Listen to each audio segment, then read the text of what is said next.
save the butcher! Help save the butcher!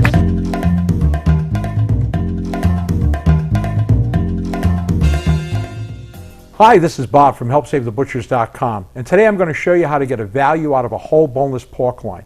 I have a whole boneless pork loin in front of me, and I'm going to show you how to slice it into several different items. We're going to cut some boneless center cut pork chops out of it about an inch thick. I'm going to do some thin sliced pork cutlets that you can batter and fry.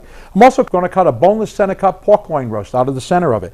And on this end here, I'm going to try to do something a little bit fancier for you that you can still do at home, and that's make a boneless center cut stuffed pork roast. On the pork loin, there's two different ends. We have the loin end, which is a little bit leaner, and we have the rib end that has a little bit more fat, and that's the reason I prefer it for the roast. That way there, the fat melts into the roast and keeps it nice and juicy for you. So we're going to take our loin, we're going to spread it out in front of us, keep it nice and even. On this end here, where the center cut chops are going to come from, we're going to make sure that the meat itself is flat. We don't want any piece of meat sticking out because that would make our chops uneven. We're going to take our steak knife. Now I have a little bit bigger one than you might have at home, but you don't need a big knife for this. You can even use a small knife because the loin is small and it'll work through it. We're going to take the loin, going to keep our hand flat up against the edge to keep it flat and keep the meat flat, and we're going to measure out approximately 1 inch. We're going to slice down real even and then pull back. Now this is not hard to do. You don't have to put a lot of effort into it. Let the knife do the work. Don't try to push the knife through. That's our first chop, and we're going to continue again. Trying to keep each chop even.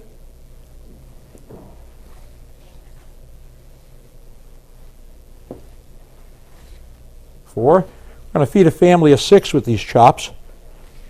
5 and 6. Nice boneless center cut chops. Now for the cutlet, if you don't want to try this at home, please don't if you're not confident with a knife. But it is easy to do if you have a sharp knife. And what we're going to do is going to do about 1/4 of an inch and let the knife do the work. Push in, pull back. There's a nice pork cutlet. Push in, pull back. There's another. We're going to do that same family of 6. 4, 5, and 1 more. Now here's the easy part. Boneless center cut pork roast. Size-wise, we're going to take the piece that we have left. I'm going to split it to get 2 even roasts out of it. But this will probably give you about a 2.5 pound roast that you can feed a family of 3 to 4 with easily.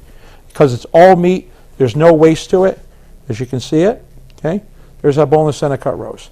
Now, this part here, this is where we're going to do a boneless stuffed roast with. And we're going to take the pork loin, we're going to turn it upside down. Show the meat side up, nice lean piece of meat. And I'm going to use a smaller knife for this. What I'm going to do is I'm going to cut a flap, and I'm actually going to butterfly the meat. That way there, we'll be able to put our stuffing in the middle. And we're going to cut maybe about a 1/2 inch flap. And you can see I always have my fingers pointed up, but we're not going to go all the way through the meat. Nice even piece. Turn the meat around. Do it again in the opposite direction.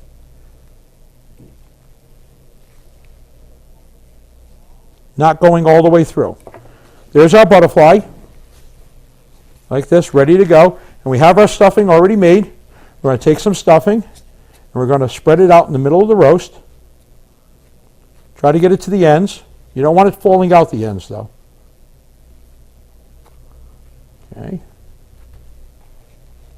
don't need a lot of stuffing, just enough for flavor. And you can do a lot of other things. You can add cold cuts or cheese, spinach, many different ways. We're going to take the last flaps, and we're going to turn it back over on the meat in the middle. There's still going to leave a little bit of the stuffing exposed on this end, and we want that.